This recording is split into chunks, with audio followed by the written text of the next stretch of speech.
So today we will learn how to create a queue in C using array implementation.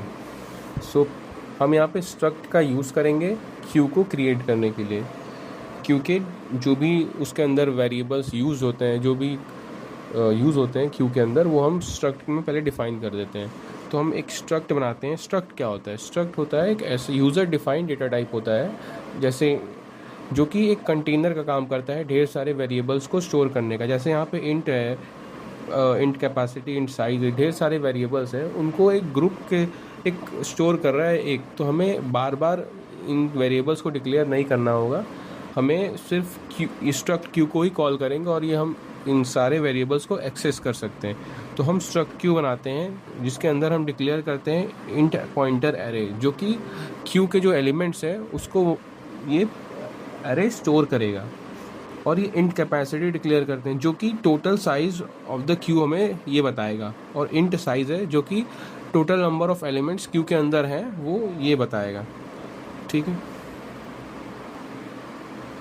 So here we are using pointer array to store the elements of the queue, capacity to store the total number of elements of the queue, and size to know how many elements are present in the queue. So हम यहाँ पे pointer array क्यों use कर रहे हैं? क्योंकि अगर हम एक डिक्लेयर एरे यूज़ करते हैं जिसका साइज़ अगर हम इसका साइज़ हम अगर फिक्स कर देते हैं एरे 10, तो क्या होता है कि size of the queue get fixed. मतलब कि जो क्यू का साइज़ है वो फिक्स हो गया, वो अब बढ़ेगा नहीं, इंक्रीज़ नहीं होगा. सो यहाँ पे जो एरे का साइज़ होता है वो फिक्स हो गया. तो जो हम जब अगर हमें एलिमेंट्स क्यू के अंदर हमें अगर इंक्रीज़ करना है तो हमें मैनुअली जाके अपने प्रोग्रामिंग कोड में जाके मैनुअली यहाँ पे 10 की जगह में जो भी हमें जितने भी इनपुट्स करने होंगे उसको वैल्यू को हमको यहाँ पे इनपुट करना पड़ेगा मैनुअली. सो ये बहुत गलत तरीका है. It is not a correct way. So हम यहाँ पे पॉइंटर डिक्लेयर करते हैं एरे का, ताकि हम डायनामिकली मेमोरी को एलोकेट कर सके at run time. So next हम यहाँ ने फंक्शन क्रिएट किया है, एक struct queue pointer function create किया है. सो हमने यहाँ पे रिटर्न टाइप एक पॉइंटर है, उसका नेम है और ये इसका पैरामीटर है.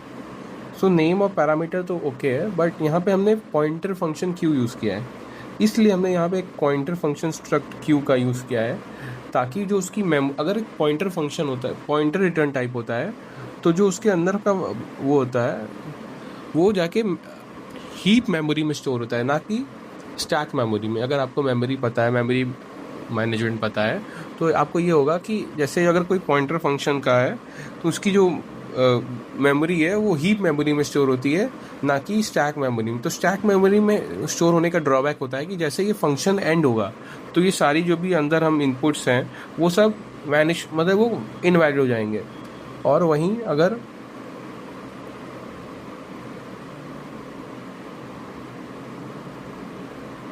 वहीं अगर ये पॉइंटर फंक्शन है तो उसकी जो मेमोरी है वो हीप मेमोरी में स्टोर होती है, जाकि जो कि फंक्शन एंड होने के बाद भी वो ये जो अंदर की जो इनपुट वैल्यू है वो ख़त्म नहीं होती, वो रहती हैं. तो ये जो फंक्शन है वो एक address of queue that lives in heap memory है, वो उसको रिटर्न करेगा, जो कि हीप मेमोरी में लिव करती है. और जब ये फंक्शन एंड हो जाएगा तब भी वो वैनिश नहीं होगा, वो वहीं पे एग्जिस्ट करेगा. सो ओवरऑल ये फंक्शन क्या कर रहा है? ये फंक्शन एक नया क्यू बना रहा है हीप मेमोरी में और उसका हमें एक एड्रेस रिटर्न करेगा. Now here we create a pointer queue to allocate memory for the structure for this. इसके लिए हमें मेमोरी एलोकेट करने के हीप में मेमोरी एलोकेट करने के लिए हम इसको डिक्लेयर करते हैं malloc size of struct Q, जो कि हमारा इसके लिए मेमोरी एलोकेट कर देता है हीप में. और ये उसका एड्रेस जो भी जहाँ पे स्टोर हुआ है उसका एड्रेस क्यू में स्टोर हो जाता है. So when the function is called, जब ये फंक्शन क्रिएट क्यू फंक्शन ये कॉल्ड होगा तो ये ऑटोमेटिकली एक स्ट्रक्चर के लिए, एक स्ट्रक्चर के लिए इतने मतलब ये सारे स्ट्रक्चर जो भी वेरिएबल्स हैं वो एक स्ट्रक्ट क्यू के लिए वो यहाँ पे मेमोरी एलोकेट कर देगा एंड उसका एड्रेस क्यू में स्टोर कर देगा।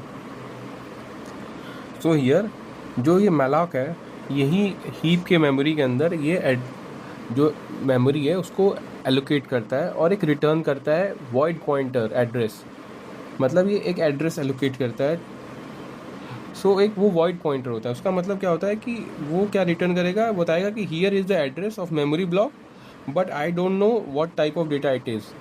मतलब कि वो रिटर्न करेगा एक एड्रेस जो होता है वो वॉइड पॉइंटर, जो कि बताता है कि मेमोरी ब्लॉक है उसका एड्रेस लीजिए, पर हमको पता नहीं है कि वो किस टाइप का डेटा है।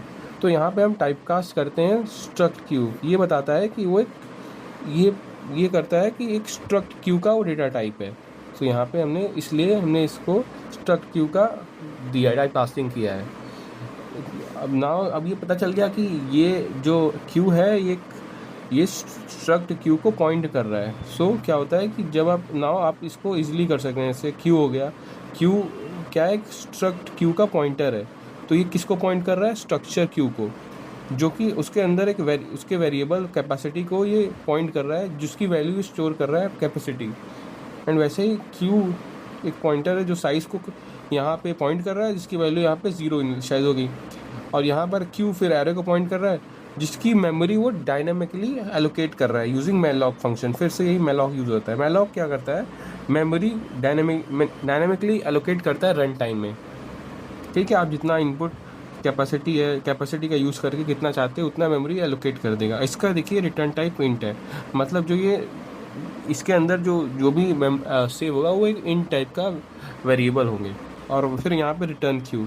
सो ये क्यू रिटर्न कर देगा। क्यू क्या है, हमारा स्ट्रक्चर क्यू का पॉइंटर है जो रिटर्न कर देगा इसको। Thank you.